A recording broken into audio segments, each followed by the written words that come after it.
Welcome to Pili, Raúl, and La Musica, supported by United Airlines, Shure Microphones, and Jack Daniels. For more information, follow us at Pili, Raúl, and La Musica.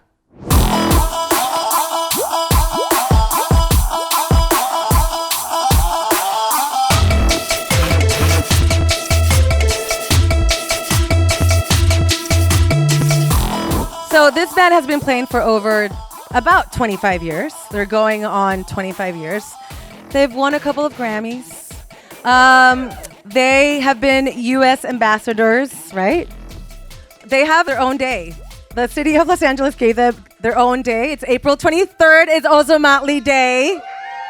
They've played for the President Obama twice. They've played the Hollywood Bowl 4 times, the Greek Theater 8 times, over 50 countries. So I guess let's give a big round of applause to LA hometown heroes, Ozomatli, everybody. So we got Will, Jiro, Justin, Asdru, Raúl, and Ulysses. Collectively, these guys are Ozomatli. Big round of applause. Is this like a Chente show where you have to do a shot? Everybody do a shot. You guys got fancy water. Guys, we're so excited to have you here. It's such an honor for us to have you in Pili, Raúl, and La Musica. Ozomatli is such a part of the LA scene and the history of music in LA, and it's really a privilege for us to have you here, and I can't emphasize that enough. So again, thank you. Thank you so much for having us. Yeah. Thank you. This place is cool. We didn't know we were showing up, and there's like a party. I was like, When Raul was like, please don't tag, I was like telling the guys not to, use the mark, the spray paint. Leave the graffiti at home. No, Be sure to no set tripping in the room number 7. Well, you guys are a party band, so it kind of like goes with the theme, right? Gang activity goes with the There theme. you go. No, just joking. Well, first off, congratulations on 25 years, or almost 25 years. Yes, They're thank you so coming much. up on that big milestone. So before being Ozomatli, they were Todos Somos Marcos. Yes, that was the first name. Okay, that was the first thing. Where did that come from? Because none of you are named Marcos. You want to do it, dog? Or? For you guys in the back, you can just pull it the off. stand. Yeah. You act like There you you act go. like you've never done this before. Pull it off. It was actually Somos Marcos, and somebody put Todos in front of it, but, Okay. which means we are Marcos, which we were in solidarity with the Zapatista movement in Chiapas.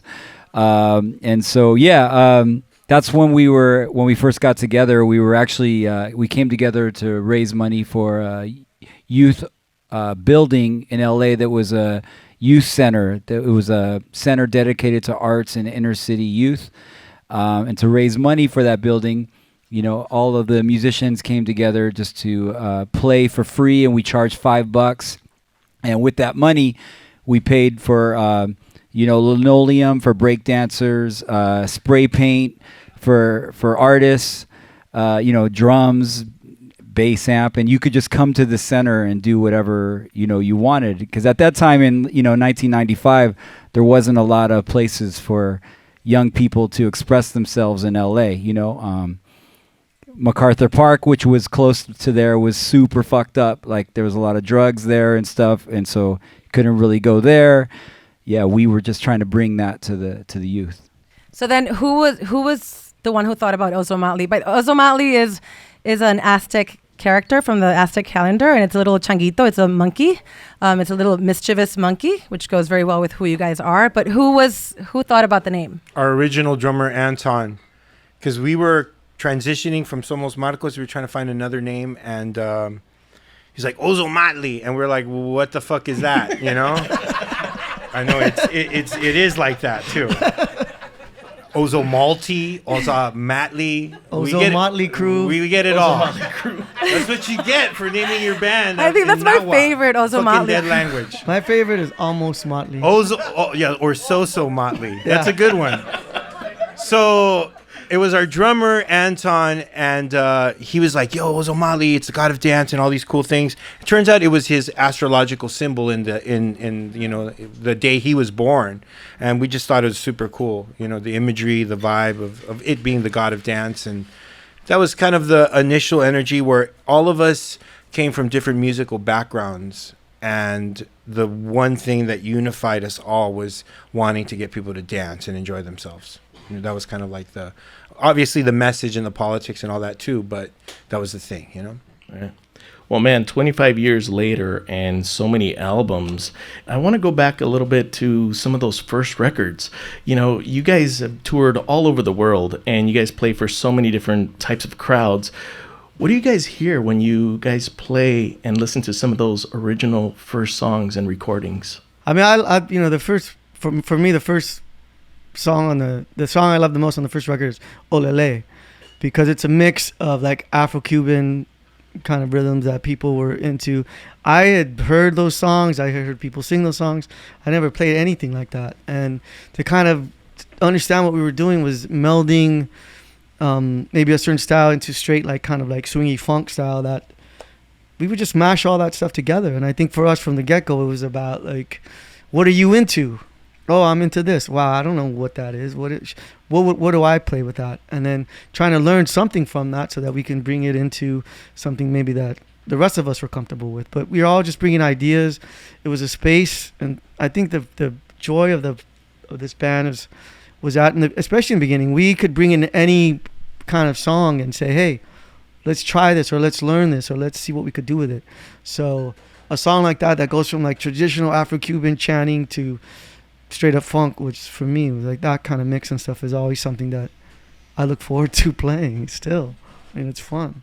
Well, it's an incredible mix of different styles and genres that you guys have been able to flawlessly just mix together. So congratulations on all that. Congratulations, Uli. Uli, yeah, congratulations. You Uli. did it. Raul's gonna buy me a burrito after the podcast and shit, and like He wants to go to Del Rey. yeah. All the way. Oh shit. Who knows? Dan Del Pico Rey? Rivera representing over here in the front row. They got all sorts over here. I know. How often does that happen on this side of town? Pico Rivera, Holmes. That's cool. That's how we roll. I know. It's a little, it's funny, like the podcasting, but it's like an audience. Yeah. It's like, hello everybody, how you doing? Yeah. Well, we definitely want to bring the people to you. Yeah. Well, we're trying to be entertaining too, because they're like sitting here listening just to us talk. Uli, and there's shit. no way you're not entertaining. Oh no, that's where you're wrong. Jack Daniels True, that helps, huh? too. We're gonna talk stories about Jack Daniels, huh?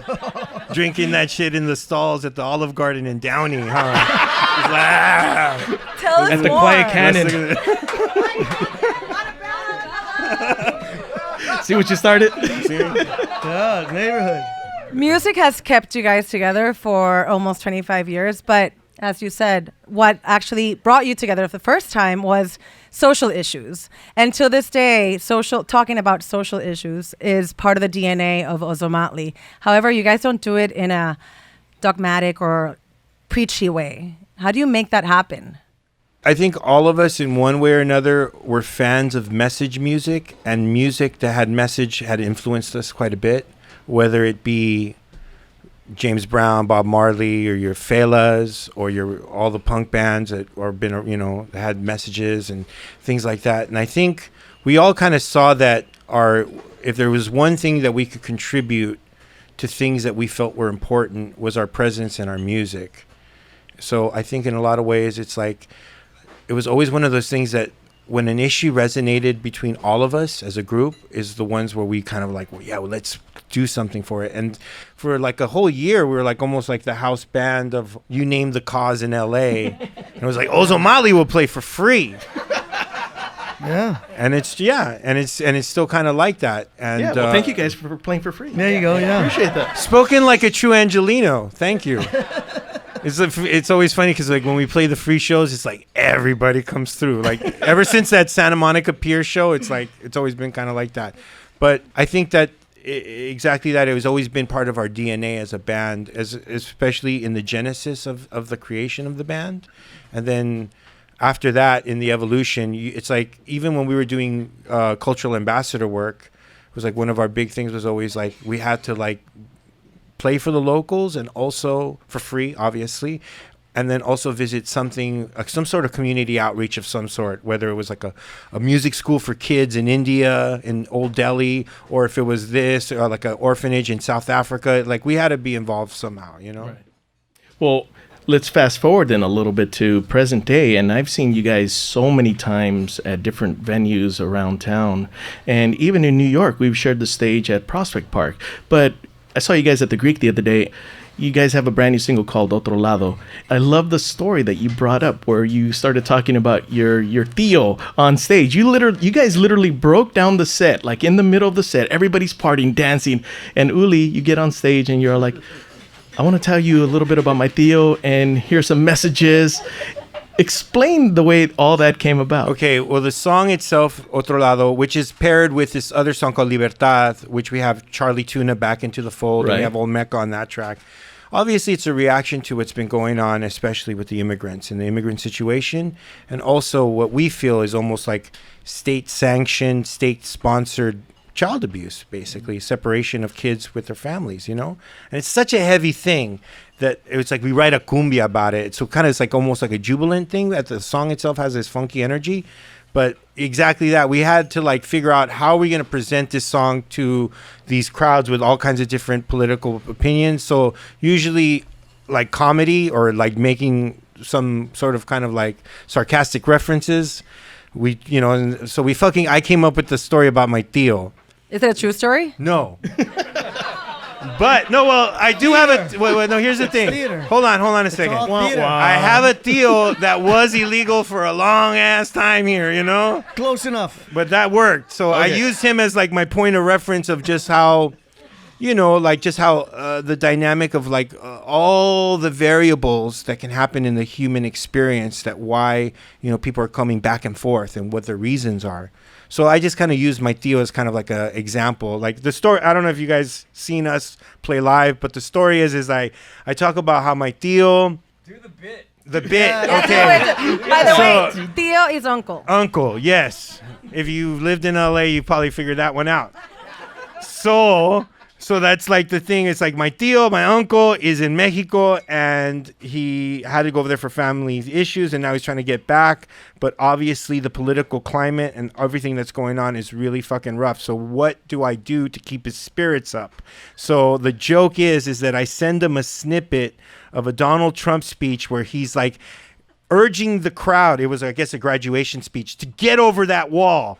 To do it. You can do it, So it's this, kind of like fucking weird juxtaposition of like Donald Trump telling my immigrant uncle to fucking do it. Like he can do it, So that's the story. And then we play the song and it just kind of like throws it out there that how we feel. I mean, that song is kind of a small thing, but in the bigger sense of how we feel about the immigration situation.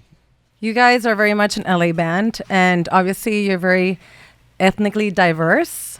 How does LA sound to you? Because you always describe yourself as like an LA sound, or the media describes you as like Ozomatli, it's the LA sound, but how does LA sound to you?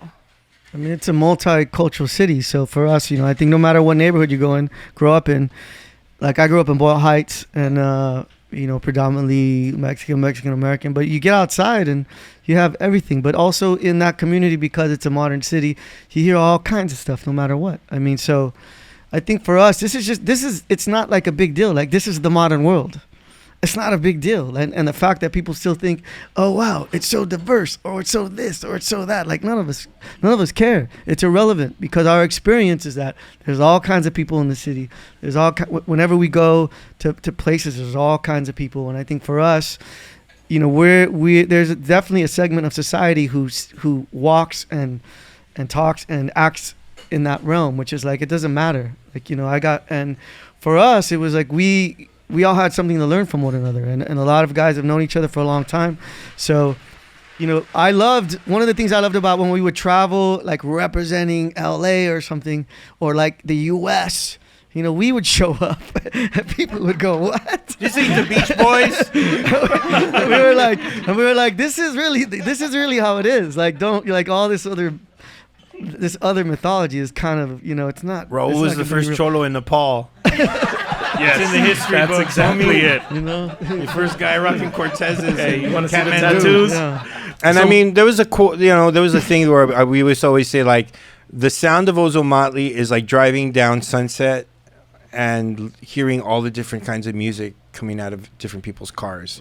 Rancheras, norteños, corridos, and the boom, and then another car is bumping hip hop, and then another car is bumping some Jamaican music and whatever. It's just that, I guess, that cacophony of it, of that mix. And of course, not every mix we do is amazing or works, but I think it's when we find that, like, I'll never forget that, like, I one time in the beginning of writing, like, I think it was Cumbia de los Muertos, where it was like Will Dog playing this like bass line that was very reminiscent of Family Man from, you know, the Bob Marley band, and just putting that reggae over the cumbia, and I mean, this was like mid 90s, so no one really was doing that type of shit at the time, you know.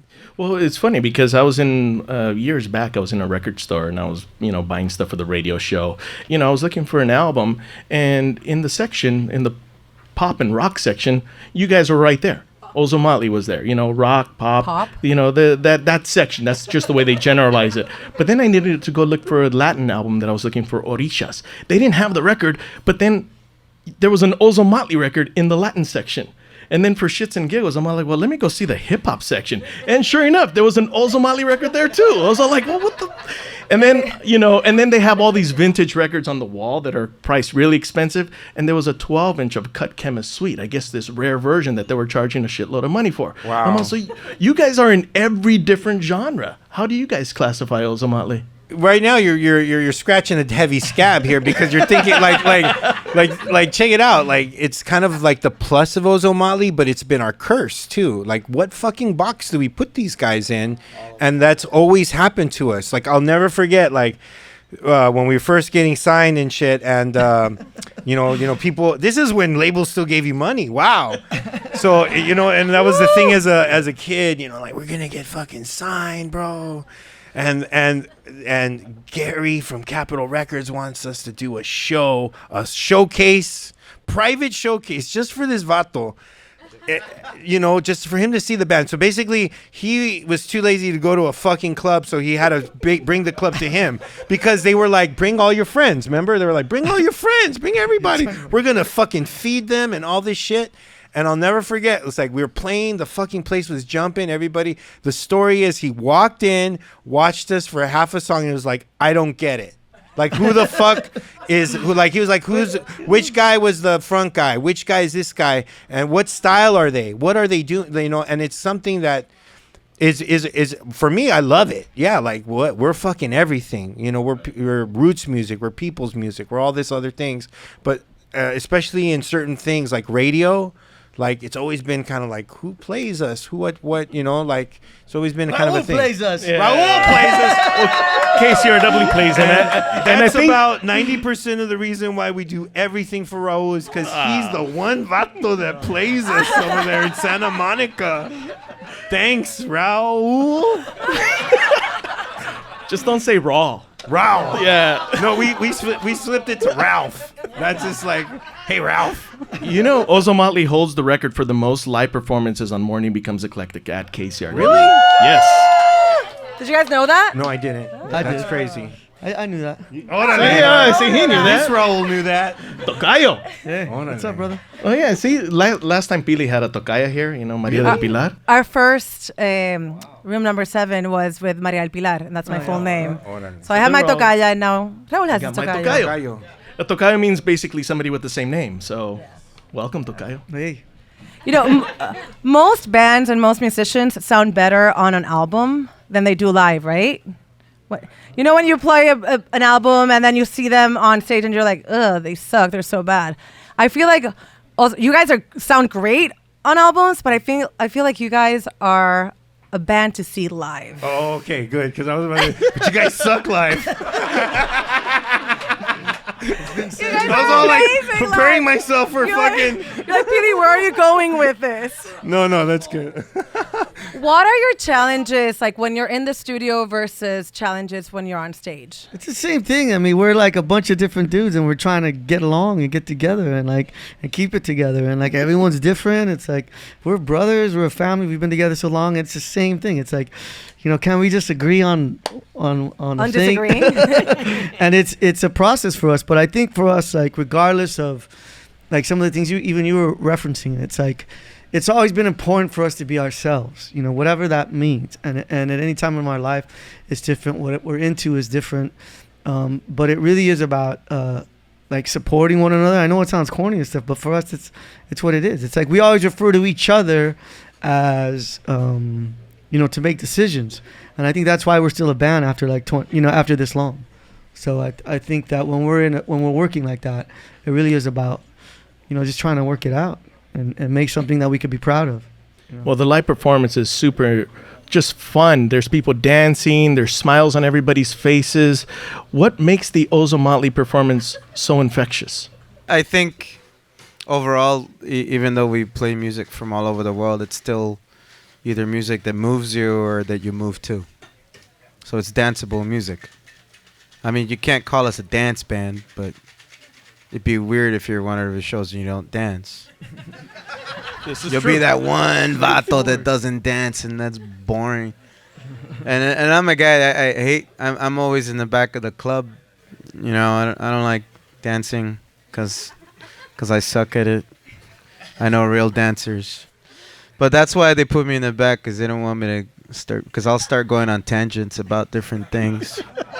Yeah, Raul looks nervous up here. He's like, fuck, what is he going to say next? What is he going to say next? This is 25 anyway, years. We're all good. We're all expecting this. I mean, I went to Cal Arts, so that should explain a lot already. Oh, there you go. Cal Arts. Yeah.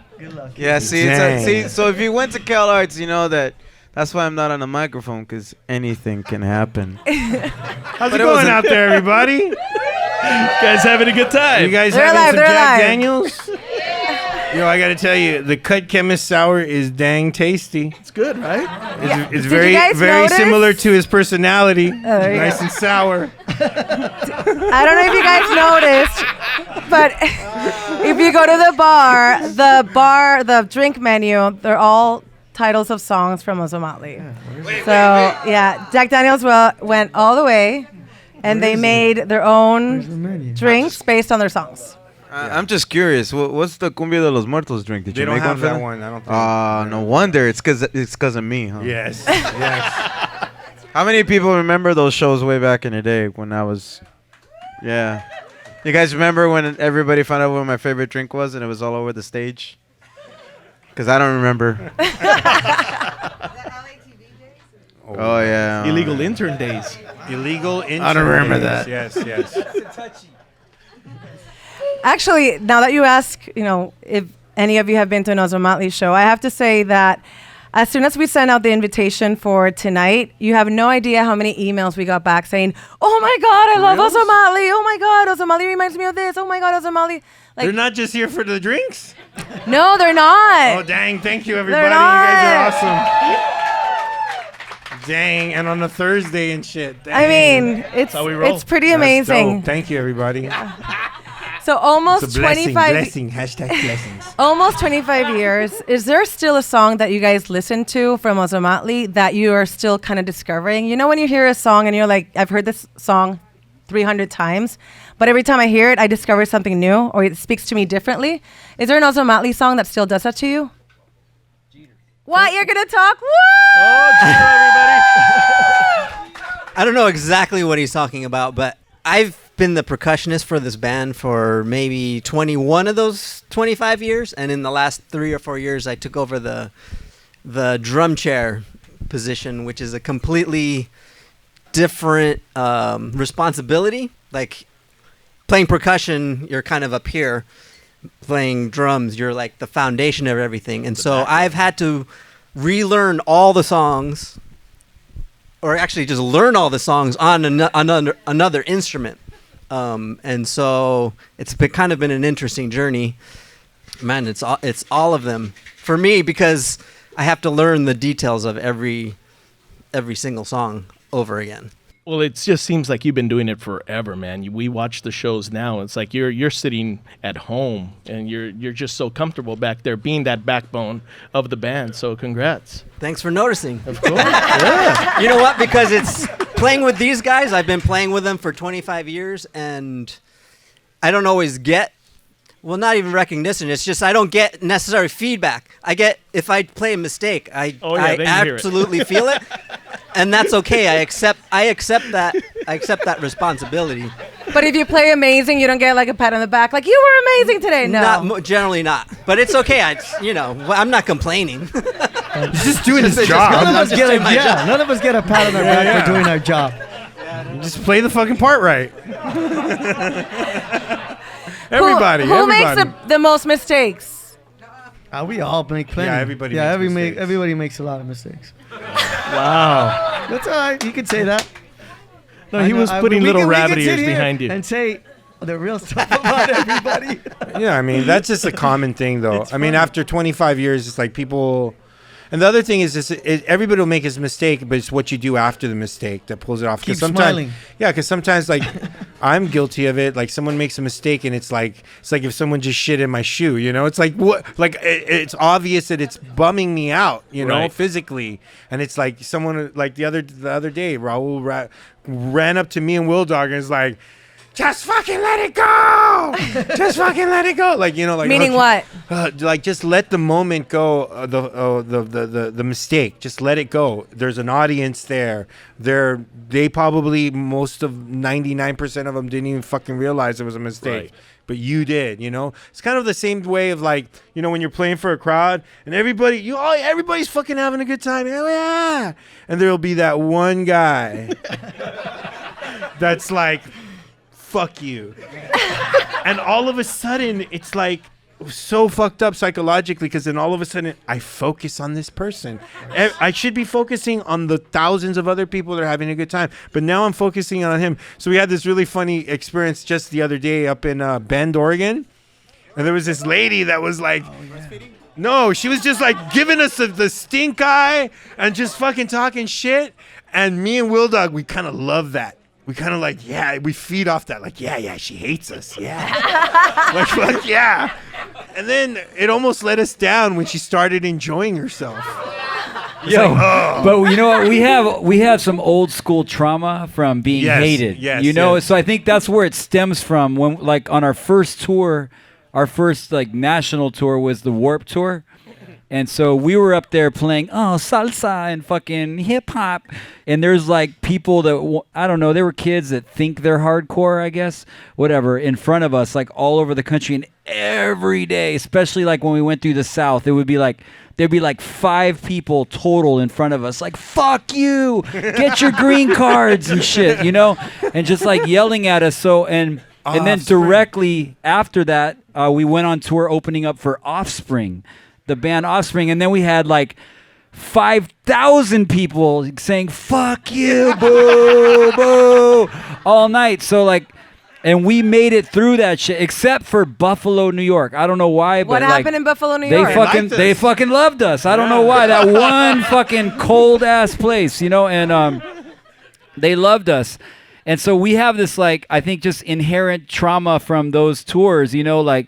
But then it was a trip because after, like, you know, it was like 4 months of demoralizing nights, like, of people just hating us. We finally came home and we went to the Santa Monica Pier, like Uli talked about earlier.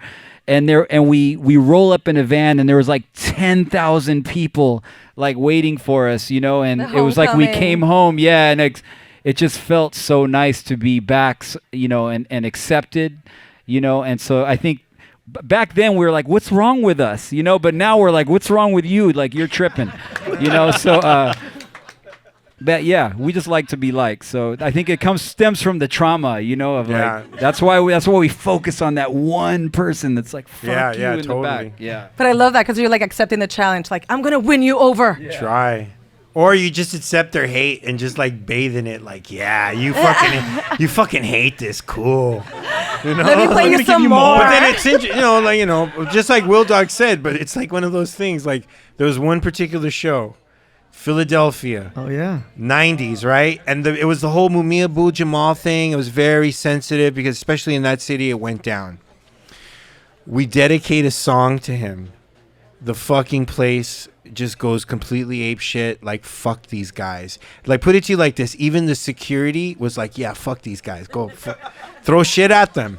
Wow. We're like, dang, and it was really fucking intense, and everybody's throwing shit at us. Everybody's like, fuck you guys, you know. I mean, you name it, we got called it. And then it was really funny because it's like we had this bus driver that drove Ice-T and drove Parliament and drove all these cool bands and shit, and we called him up and he's like, hey, Pate, we gotta get out of here, man. These motherfuckers are gonna kill us, dog. Oh, for sure. I used to drive Ice-T. I'm gonna come and get you right now. like, oh, this is just usual shit. Like, oh, they're gonna try to kill you? Okay, we'll swoop you up.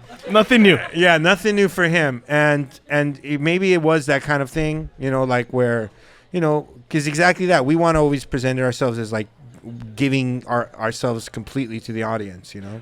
I know you guys are in the middle of the La Familia tour with Los Lobos, Los Lonely Boys, Mariachi Divas, and it's exactly that. You guys are like family all together on stage. Oh yeah, man, that's Theo, that's my cousin, that's sure. my brother. Maybe not literally, but how do you guys think about singing? Musically, those are all super important to our success. You know, we got to play and tour and record with all those people, with Santana. We toured with Santana for years, and that was so much fun. And mainly, I remember the first time we played at now it's the Honda Center, or what? Yeah, it was the Pond. You know, we just got a call, you know, and we showed up, and we were tripping because we hadn't had a record out. He had our EP that he had picked up, and you know, it was just connecting musically. That's the thing that you kind of get over that space is. We're all just musicians, you know. So when you have a certain amount of experience, now it's the same way. You know, there's a young man here who reintroduced himself. He was a student at a community center down in downtown LA that we played at, and part of the deal was whoever won their competition, some of us were judges, he got to go open for us. So he came up and said hello. Wow. You know, so for us it's the same kind of thing. It's like we're just playing music.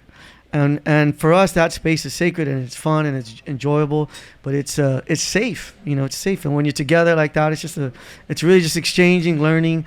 And I think from the get-go, it's been like we got to rock the party, and we got to keep it moving and say some cool things. Well, opening doors also for that next generation. I mean, we're talking La Santa Cecilia, Cafeteras. Yeah. I mean, there's so many great LA bands that are also fusing this kind of like genres, the cultures, the languages, and you guys are really responsible because now they look at you guys like the Tios and the Primos and the Godfathers. And we were taking our cues from other bands, though, like Mandrill, Fishbone. You know, Oingo Boingo, like you name it, all these bands from LA that were huge for us too. You know, we're just in line with there's so many people. Yeah. We'll continue to do it. Yeah, that's what we want, right?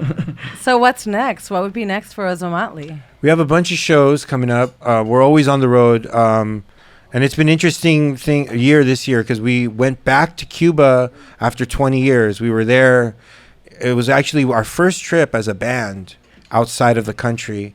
And this was when it wasn't cool to go at all. And we went through Mexico and we spent 10 days there. And it was kind of pretty influential for us as a band just to see everything that was going on there. Then just recently this year, we went back for another cultural exchange. This time, obviously, everything was sanctioned and everything was all, I guess, worked out between the embassies and everything. But it's crazy from that point to this point. Honestly, it's like... It's such a blessing for us to still be a band, just in general, just to still consider each other family and brothers. It's like these are all original dudes. Yeah. I mean, like give it up. Original guys. 25 years of this. Think about it, yo. Fucking bands don't last for shit, right? Because after a while, you're like, fuck that person. You know, whether it's the dough or the ego or you name it. We've been able to work out a way that we can deal with our problems and our differences. I mean, you've seen that movie, the Metallica movie, when they did the whole therapy and shit?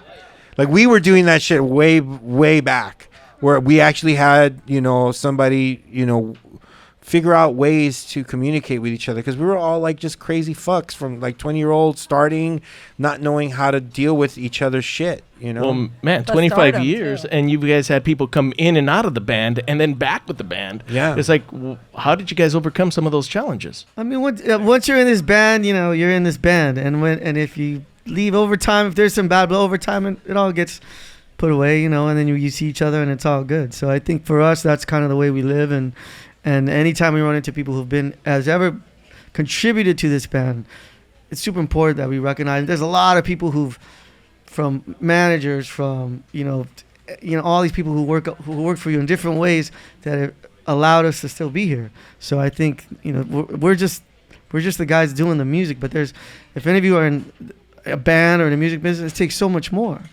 And so, you know, we got some new music coming out. We're writing songs. We're going to celebrate our 25th anniversary next year. We're going to remaster the record. Remaster the first record. We're doing some dates with the original crew with Charlie and Cut. And we're just, you know, we're still having fun. And I think for me, that's which was a crazy story in itself, because for, what was it, over 10 years, our masters were missing. You couldn't find them. What? We couldn't find them. We were asked the label, where's our shit? They're just like, we don't know. What? Yeah, and then ended up being in some vault in some mountain somewhere. Like, I The don't know. vault. The salt. Wait, vault. someone Yeah. just randomly found them? No, actually, as we were getting closer to the 20th anniversary, we were like, we got to find these fucking tapes. Like, who has them? What's going on here? And we had a friend of ours who was on our first label, Almo Sounds, and she worked there, and then she started working, I guess, the process, and ended up finding the masters. Wow. And it took like over 10 years to find these fucking things. It's But crazy. you guys got him. Yeah. We got them. That's great. And you Yeah. were talking about, like, thank you to the managers Oh, that have yeah. been through the process and the Yeah. other musicians, Yeah. but especially thank you to the audience and Oh, the yeah. For fans. sure. That your fans are amazing. How do you describe your fans? I mean, I think we're super grateful. You know, it's why we still have gigs. You know, Yeah. people show up and people. You know what? You know the way it is now. Everyone has a different story. I first saw you here. I first saw you there. Me and my lady. This was our first date. This is we did. You know, I took my kid to this first gig. It was like, so that kind of like we're part of like people's kind of experience in live music and a little moment in their life. For us, for me, that's always really cool and just to hear. So. Like the Greek the other day was like, man, because I grew up in Boyle Heights, so it was like, and then you had Los Lobos. It was like elementary school reunion, you know, junior high school reunion, all wrapped in one. And that was cool that all of you guys had the same exact set time. 45 love minutes, that. I 45 love minutes, that. 45 minutes. There was no headliner, even though somebody was that. on I love first that. and somebody was on last. But it was still like you guys were just sharing the stage. It was like Yeah. equal parts. We were trying to rock that shit, and then later's. Well, thank you guys so much Thank for you so much, for Pili. sharing your Thank you. your Give story Raul with Ozomatli, us. everybody. Raul and Pili, give it up for them. Them. This is their show. Well, we still have a little quick segment that we call Siete Preguntas, which means 7 questions at room number 7. And it's kind of like... ¿cómo es? Rapid fire. Rapid fire. Okay. Okay, so you can't think about it too much. All right. So Cool. you You're guys like, ready? what? Answer quickly. All right. Yes, answer Are you guys quickly. ready? Yeah. Yeah. Okay, what's your pre-show ritual? Black? We get together. Oh yeah. As a band, we do a little huddle right before, How does it look like? What do you guys just do? like like go team type shit. Hey, go team. So we do it. You know? Because you're about to start anyway. What's so. the word? What's the word? Raul and Pili on 3. Okay. 1, 2, 3. Raul and Pili.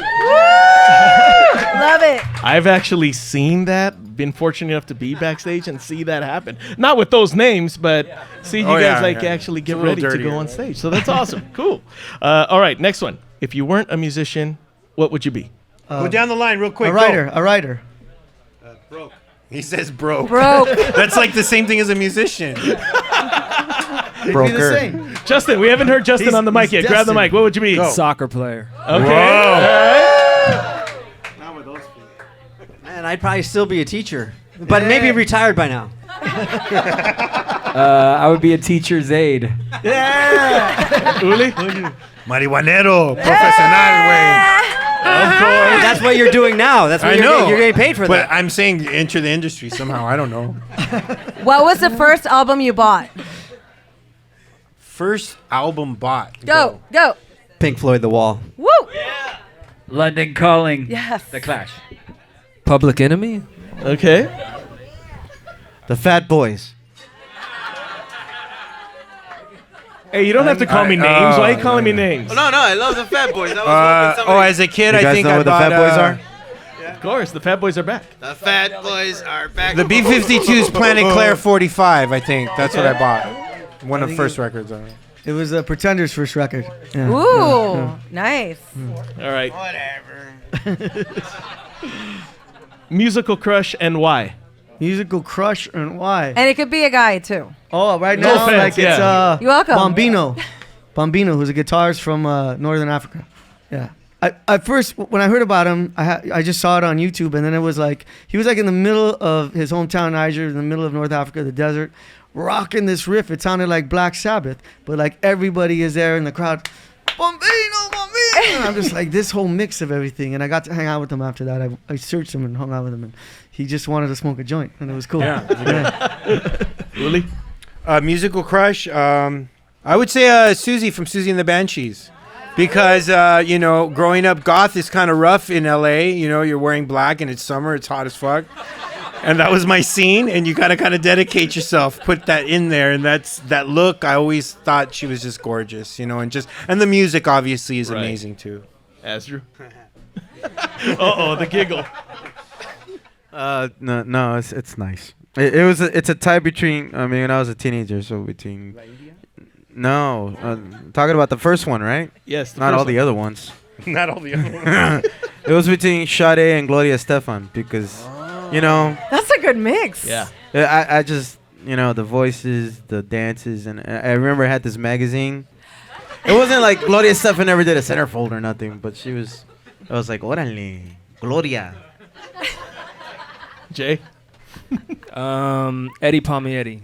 Yeah. It's all good. It could be a dude. Musical crush. That's his musical crush, bro. I think because I didn't grow up around Latin music, and the first time I heard salsa, my friend made a mixtape for me and had all Eddie Palmieri songs. So that's how I kind of got introduced to salsa and Latin music, and he's the best. I gotta say Zakir Hussein, Cool. because he was a big influence on my whole. He's probably the reason, actually, one of the reasons why I'm sitting here. He's a famous tabla player, by the way. People like. Probably Bruce Springsteen or Joe Strummer. I mean, Joe Strummer was the first person I actually wanted to be in life, like other than myself. Well, yeah, so yeah, Joe Strummer for sure. But live, like seeing Bruce Springsteen live when I was a child, changed my life for sure. If you could time travel, what music era would you go to? The 60s. Ooh, that's a Okay, good question. 60s? Damn. We have to. He says 60s. I'm gonna say 70s because the 70s some fucking heavy shit was going on musically. I mean, it's where everything. I know. Okay. Yeah. Fucking people are like 70s, motherfuckers. They got the good cocaine. Will? Donna Summer. Fuck yeah. Yeah, Donna Summer. I don't know if I have an answer. It's definitely not the 80s. Okay. I don't want to continue with that. Yeah, okay, 70s probably. Yeah. You can pick the same one and explain why. Drew was gonna say the Whatever you want. 1920s. That was a tabla player back then. 20s or 30s. Maple Leaf Rag. I said the 60s. You could say That's the an interesting 1860s. question, though, but because there's so much time. I can't answer it. Okay. But I would go back somewhere where nobody. Let's start going back now. Yeah. Justin? 60s, Motown. Oh. Yeah, there you go, Ooh. of course. That's a good one. Oh, damn. Good one, homie. Represent. Motherfucking Bach Baroque period, dog. What's up? Astro, did you say something? Yeah. I would probably go to between 65 and 75. All right, so I think this could be kind of a group effort, this next one. A backstage anecdote. We gotta talk about those, bro. One that's G-rated. Just one Okay, backstage one that's anecdote. G-rated. Okay, one You that's can go G-rated. PG-13. The Santana No, story yeah, we is... can go R. Okay. R. Well, this is just a cool story just because we were really young. We landed this tour with Santana, and then it was Mana. And I don't know if you guys know who the fuck Mana is, but they're huge as fuck. They're playing the Forum, goddammit. 7 7 times. shows. Yes. Está lloviendo They're the biggest band you flores. maybe never even heard of, but they're huge. And it was Mana and Santana, and it's us. So we're like the runts, like the scrubs, like the little kids in this thing.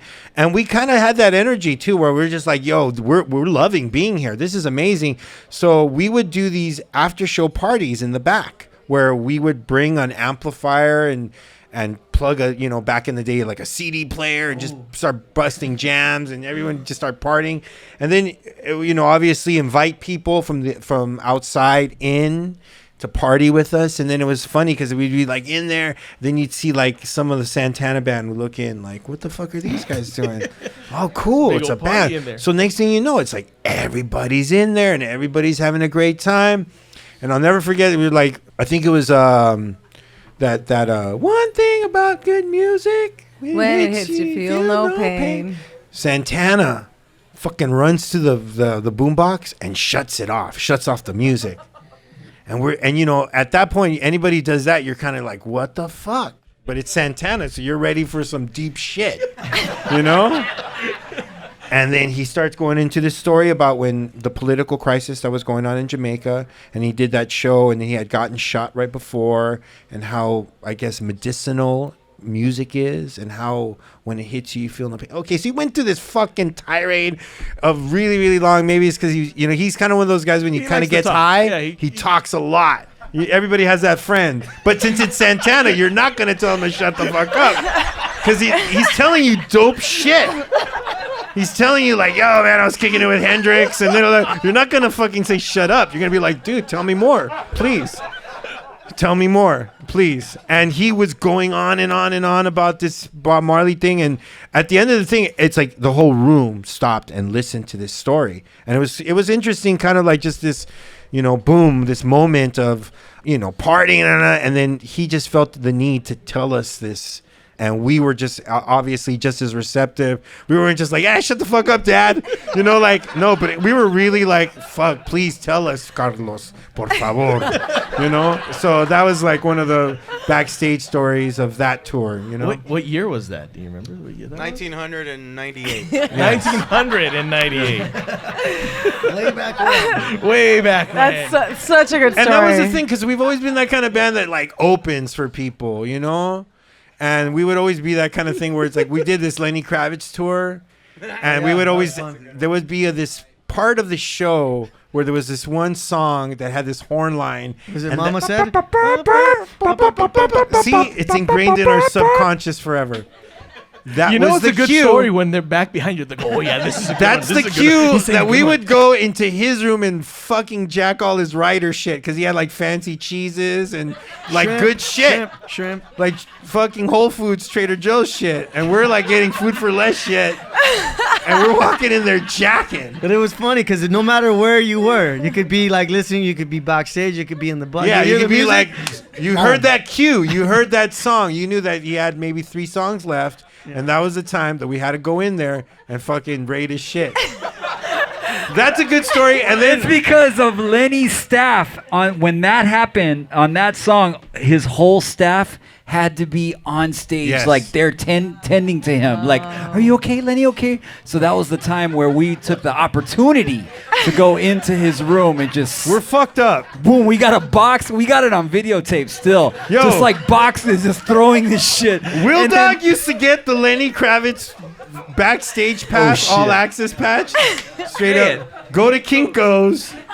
This is when they weren't fancy. They were just laminated. It was just colored. It didn't have Yo, like the 100 shiny bucks. thing, you know? Selling these shits at $100. It's so fucked up, right? Like as a kid band, you're like, dude, these dudes are fucked up. They're shooting themselves in the foot.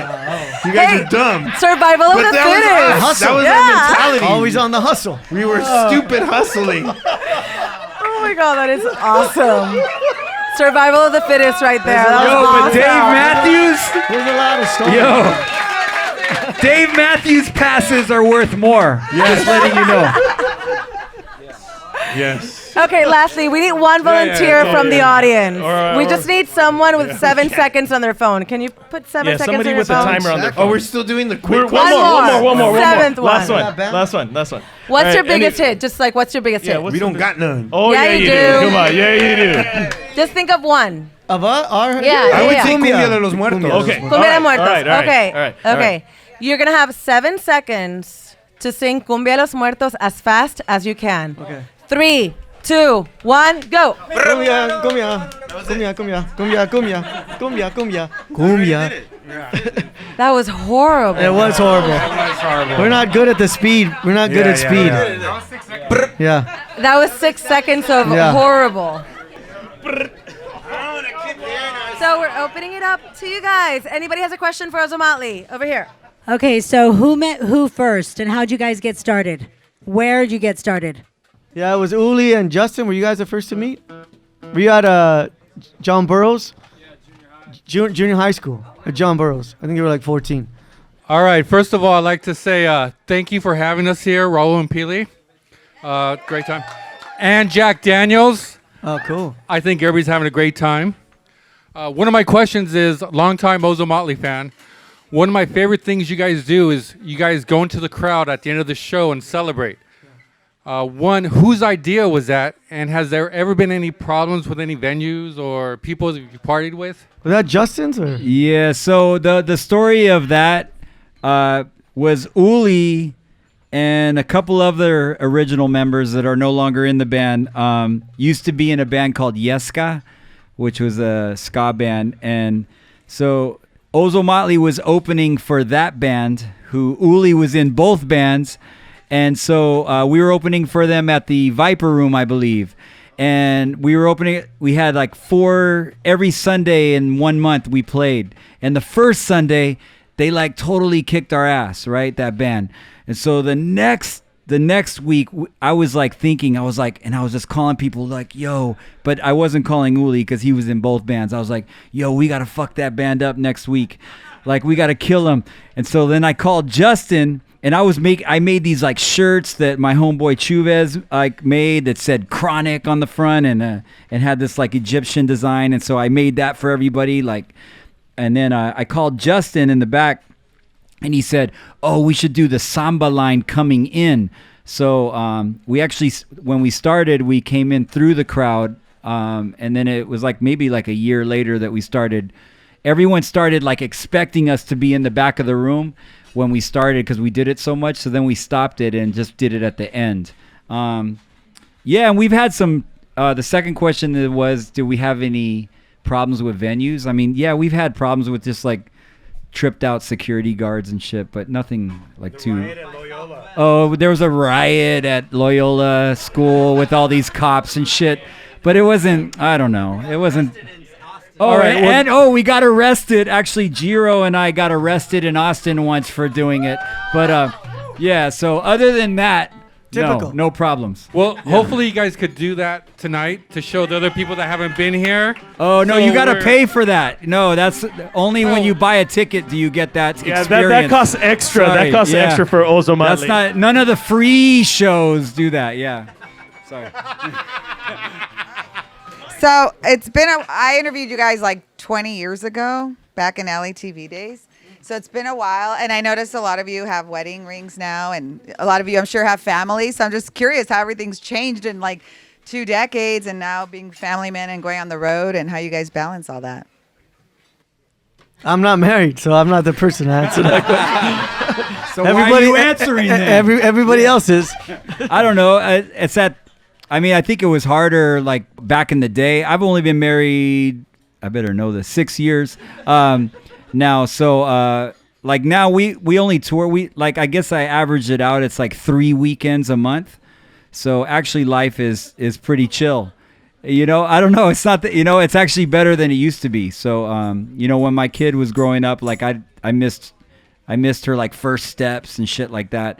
Yeah, I mean, it's different, but we don't like ever practice. Like, it's rare that we do anything else but play live. So if you average out, we do 3 gigs a week, it's pretty chill. And we fly out the same day that we're playing, and we come home the day after. So we're gone like 4 days a week. It's not bad, And, my wife's a workaholic, so it works out. Yeah. So. Okay, gentlemen, speaking of trouble, so about 15 years ago, I saw you guys at the DNC, the Democratic National Convention, at Staples Center. I want to hear you guys' version of what happened that day, because they put us all, if you remember, we were all in a cage. The city put us in a cage and had you and Rage Against the Machine perform. And then the riot police came and started shooting at us with rubber bullets. And all I remember last was running up Figueroa getting shot at. How did you guys escape that craziness, and what happened, and what's your version of that? The same way everybody else did. I mean, you know, they came, we were playing, they shut it down, they tried to get people to disperse. People, you know, resisted. They didn't want to just go, and it turned. Then they brought out the cops on horses, you know, mounted. It was crazy. But remember this, because the thing was this. We were like, please, can we play before fucking Rage Against the Machine? We're like, dude, like everyone's gonna leave after them or whatever's. You know, they're a huge band, and we're just like, dude, let us play. No, they want to play first. Da, da, da. We're like, fuck it, we're gonna play right after them. So the thing is that when we played, I don't know if this was part of the LAPD's, tactic as far as like just to shut the shit down, but like literally a song into our set, they were like, it's over, it's done. And if I remember correctly too, they told the crowd of over 10,000 people they had to evacuate in 15 minutes. Now, it's probably going to take 15 minutes just to clear this fucking room. So think about like 10,000 people. You know what I mean? It's like, it's not going to happen. So it was like almost like their perfect excuses to fucking just go nuts on people. And I remember that too. Like we went into the crowd after they shut the sound on us, because I'm pretty sure by that point, like Rage was out of there. And we jumped into the crowd and we're like, fuck it, we're going to still do the samba. That's when they started like shooting rubber bullets, and we just kind of ran with everybody else down Figueroa. If you listen to our second record, there's a song called Embrace the Chaos. In the beginning, there's a recording of people getting shot with rubber bullets. Yeah, that was like, I forgot who recorded it, but yeah. There was a T-shirt that came out that says, Free the Ozos. That was from the Austin show. Yes, Austin, Texas. How did that come about? Okay, so that story is that we were playing a club in Austin at South by Southwest. You guys know what that is? It's like, yeah, it's like a big industry jerk-off thing. But now it used to be like a pretty serious music festival for unknown bands to get signed. Now it's whatever's. Anyways, but it's, it's probably still important. But anyways, we're playing at this club. And the owner of the club is like, yo, you guys, I mean, now they have the streets closed off, right? So it's like pedestrian friendly. There's no cars. You guys should fucking take the crowd out to the street, and that way we can clear the club and everyone's having a fucking great old time. That's a great idea. Boom, we do it. We're going out. Right when we're pulling out, that's when like there happened to be some Austin PD there that were like, you guys get the fuck back in. Now, all of a sudden, there's fucking 500 people trying to get out, and we're right there at the doorway. It's not going to happen. So they're pushing us out. And then that's when it was just a huge melee. And like as Will Dog had mentioned, Will and Jiro and our manager got arrested. Jiro was actually facing the worst charges because they were trying to get his ass for assaulting a police officer. In fucking Texas, homie. For those of you who can see him, he's a violent motherfucker. Look at him. He's the worst of the Fucker crew. looks like he's up to no good. But they were trying to nail him, and we had this hippie Texas lawyer, right? That smoked a lot of weed that got him out. And that was the thing, though, because it was like, hello, this is the music capital of the world or the country or whatever the fuck they were saying about the festival. And then they were saying, like, how are we arresting musicians for playing music on the street? It created a really bad look for everything. So the city was trying to apologize to us and give us a seat of the city, but yet these charges were still floating over Jiro's head. So we were like, fuck you until this is resolved. It was a huge mess, but in a weird way, it gave us a certain infamy. Like, we made the front page of the paper the next day, dude. Now you know.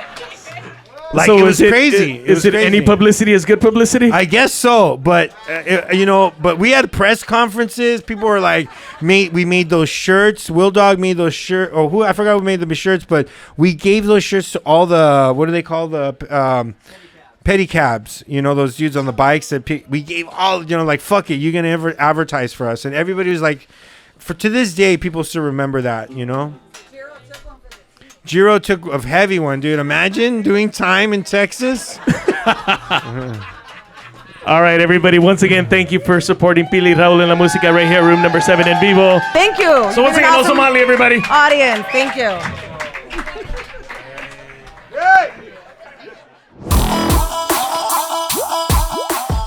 Gracias for checking out our podcast. Hey, and special thanks to Ulises El Licenciado Lozano for our amazing theme song. Our mix and recording engineer, Mario Diaz. Our artistic director, Dak. And can't forget about our sponsors, Pili. No, Raúl, United Airlines, Shure Microphones, and Jack Daniels, gracias for supporting La Música Latina. And for more information and other episodes, be sure to subscribe to our podcast at Pili, Raúl, and La Música. Hey, make sure to tell your tía, abuelo, primas, everybody to subscribe. A todos.